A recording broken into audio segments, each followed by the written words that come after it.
আসসালামু আলাইকুম রহমতুল্লাহি ওবারাকাতুহু। আবারও সাপোর্ট রেজিস্ট্যান্স নিয়ে আপনাদের মাঝখানে আসলাম আর কি। আজও আপনাদেরকে সাপোর্ট রেজিস্ট্যান্সে ট্রেড করাটা দেখাবো। এখানে সাপোর্ট রেজিস্ট্যান্স কিছু দেখি নাই, আমি মার্কেটে মাত্রই ঢুকলাম। এখানে ট্রেড নেওয়ার রিজন হলো একটা ডাউন ট্রেন্ড মার্কেট। দেখুন মার্কেট এখান থেকে শুরু হয়েছে, মানে পুরোটাই ডাউন ট্রেন্ড মার্কেট, পুরোটাই ডাউন ট্রেন্ড মার্কেট। মার্কেট এখান থেকে শুরু হয়েছে, ফল ডাউন করে এই পর্যন্ত চলে আসছে, মানে higher low higher high, higher low higher high, higher low higher high করে করে মার্কেট আসতেছে। সেই জায়গায় এসে একটা স্ট্রং একটা বুলিশ প্যাটার্ন, বুলিশ বায়ার। দেখুন প্রিভিয়াস সবগুলো বিয়ারিশ ক্যান্ডেলকে এঙ্গেলস করে ফেলছে।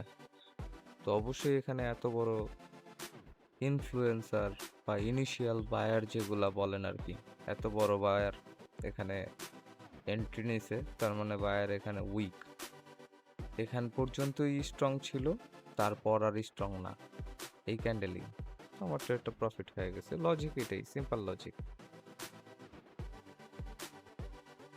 আচ্ছা, এটা গেল। এই যে দেখুন এখানে কিন্তু একটা সাপোর্ট জোন আছে, এই যে এটা।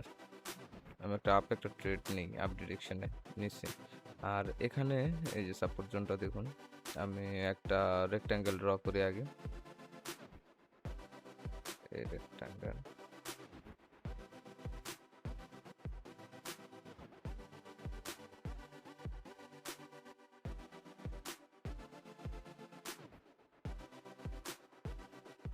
এই হলো সাপোর্ট জোন। আমার এটা লস হলে আমি এমটিজি ব্যবহার করব। মার্কেটে গ্যাপ আপটা ফুলফিল করবে না। এই যে আমি এখানে ট্রেডটা নিছি, রিজনটা কি? রিজনটা হলো গিয়ে যে এখান পর্যন্ত যে টাচ করছে মার্কেট আপে চলে যাওয়ার কথা, কিন্তু মার্কেট কি করছে, আপে যায়নি। এই যে আমার ট্রেড প্রফিট হয়েছে, কিন্তু এই গ্যাপ আপটা ফুলফিল করার কথা মার্কেটের। আচ্ছা, এগেন আবার ট্রেড নিছি, দেখি কতটুকু। ওফো, $5 ট্রেড করে গেছে, $2 নেওয়া উচিত ছিল। এমটিজি ব্যবহার করলে আমার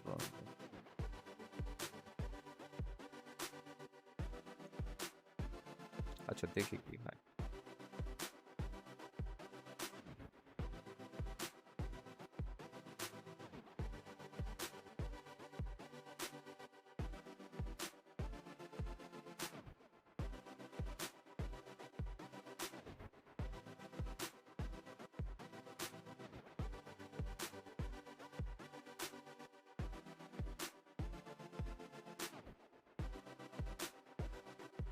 লস হয়ে গেল এই ট্রেডটা।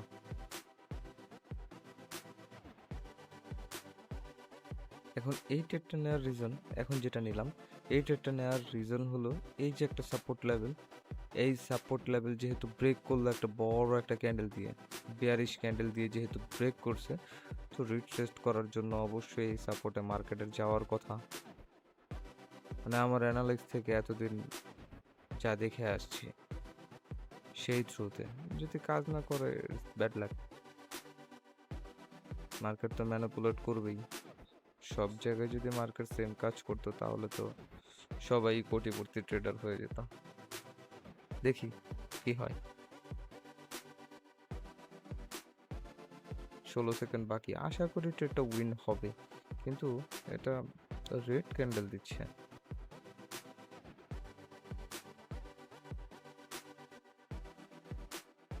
রেড ক্যান্ডেলে ক্লোজিং দিচ্ছে, তাও আবার দিল না, দিল না। সে আমার কি করলো, ট্রেড রিফান্ড করে দিছে। তাহলে আমার ওইটাই আছে। তো আমার $5 লস হয়েছিল, $10 রিফান্ড দিয়ে দিছে। ডাউনে মোমেন্টাম শুরু হয়ে গেছে ওনাদের। আচ্ছা, এই যে দেখুন এখানে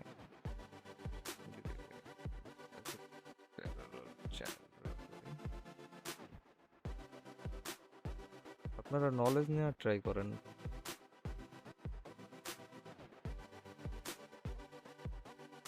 ট্রেডিংয়ে তো আর কেউ 100% না, লস লাভ মিলিয়ে ট্রেডিং। তো আমি যদি শুধু প্রফিটটাই মানি, লসটা যদি না মানতে পারি, তাহলে তো আমার জন্য ট্রেডিং না। নেক্সট ক্যান্ডেল ডাউনের জন্য যাব, মার্কেট টার্গেট থাকবে এখানে $10। হ্যাঁ, এই যে মার্কেটের টার্গেট থাকবে এখানে, মার্কেট এখানে না, হ্যাঁ এখানে আসতে হবে মার্কেটের, কারণ ডাউন ট্রেন্ড মার্কেট, আপে মোমেন্টাম খুব কম, মুভমেন্ট কম। দেখা যাক, এটা লস দিয়ে দিলে আমার অনেক বড় ক্যাপিটাল লস। 10, 5, 15, তাহলে আমার নেক্সট ট্রেড 25।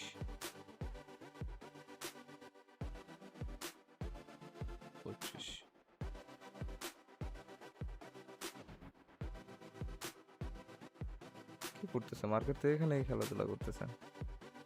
আর সব থেকে বড় কথা হলো ধৈর্য। ধৈর্য ধরতে পারলে আপনি এখান থেকে গেইন করতে পারবেন ভাই, ধৈর্য ধরুন।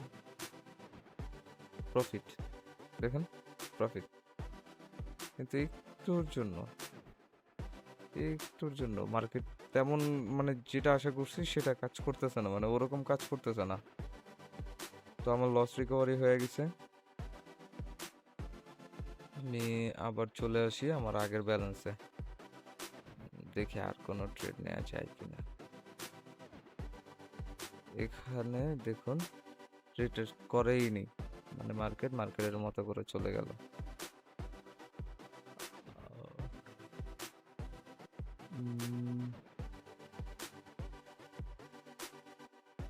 যেমন বুলিশ বিয়ারিশ ক্যান্ডেলগুলা, যেমন এঙ্গেলফিন ক্যান্ডেল, বুলিশ এঙ্গেলফিন, তারপর bearish engulfing, hammer candle, inverted hammer, spinning top, doji, long লিড ডোজি, অনেক ক্যান্ডেল আছে। ক্যান্ডেলিস্টিক প্যাটার্নটাও কিন্তু কাজ করে আর কি রিয়েল মার্কেটে। ওটিসি মার্কেটের কথা জানি না, কারণ আমি ওটিসি মার্কেটে একদমই সময় দিই না, আমার ওটিসি মার্কেট ভালো লাগে না। যা ট্রেড করার টুকটুক করে রিয়েল মার্কেটে করি, সোজা কথা। এই যে দেখুন ওটিসি মার্কেটের অবস্থা ভাই, এই যে ওটিসি মার্কেটে যদি আমি ট্রেডটা করতাম সাপোর্ট রেজিস্ট্যান্স দেখে, এখানে এটা হলো গিয়ে ওটিসি মার্কেটটা হলো গিয়ে চার্ট প্যাটার্ন মুখস্থ করতে হবে। তো চার্ট প্যাটার্ন মুখস্থ করবো না ওটিসি মার্কেটের, কারণ ফিউচারে আমি বাইনারি ট্রেডিংয়ে থাকবো না, ফরেক্স মার্কেট দেখবো, ফরেক্সে ট্রাই করার ইচ্ছা আছে আর কি। তো এই যে দেখুন এটা কিন্তু একটা সাপোর্ট জোন, তাই না? দেখুন আপনারা দেখুন, এই যে এটা একটা সাপোর্ট জোন, সাপোর্ট জোনে ব্রেক দিছে কোথায় দেখুন, এখানে ক্যান্ডেল ক্লোজিং দিছে। তো নেক্সট ক্যান্ডেল কি হবে? ডাউনের জন্য যাবে, কারণ সাপোর্ট ডাউনের জন্য যাওয়ার কথা, কিন্তু কি করছে মার্কেট? ডাউনে যায়নি, আপে গেছে। তো এখানে যারা ডাউনের জন্য সেল করছে তাদের এখানে লস হয়ে গেছে। একটা জিনিস সবসময় মাথা রাখবেন, সাপোর্টে কখনো সেল করবেন না, সাপোর্টে সবসময় বাই করার ট্রাই করবেন, আর রেজিস্ট্যান্সে সবসময় সেল করবেন, রেজিস্ট্যান্সে বাই করতে যাবেন। রিয়েল মার্কেটে ট্রেড করি, দেখি আর দুইটা ট্রেড নিব পাই কিনা। এই যে এখানে একটা ট্রেড ছিল, হ্যাঁ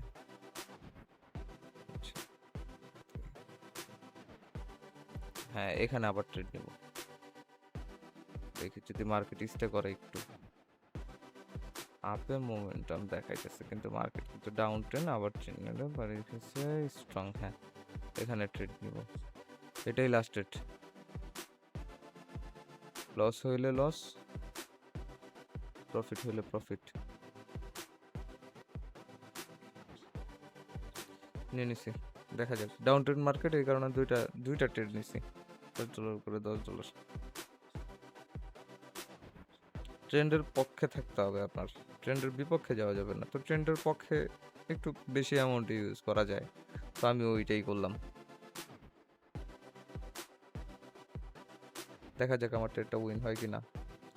আর ট্রেডিংয়ে, বাইনারি ট্রেডিং এমনিতেই একটা ঝুঁকিপূর্ণ ব্যবসা। আপনারা এখানে যদি আসেন, তিনটা জিনিস আপনার মাথায় রাখতে হবে, সেটা হলো, এক হলো ইমোশন কন্ট্রোল করতে হবে, 2 মানি ম্যানেজমেন্ট ফলো করতে হবে, 3 ধৈর্য, প্রচুর ধৈর্য নিয়ে আসতে হবে।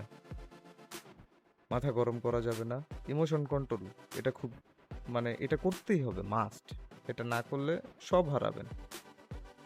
আর কারো পাল্লায় পড়িয়েন না ভাই। প্রফিট হয়ে গেছে একটুর জন্য, এক চুল পরিমাণের জন্য প্রফিটটা হয়ে গেছে। ওকে, আজকের জন্য এতটুকুই। আল্লাহ হাফেজ। ভালো থাকবেন। আসসালামু আলাইকুম।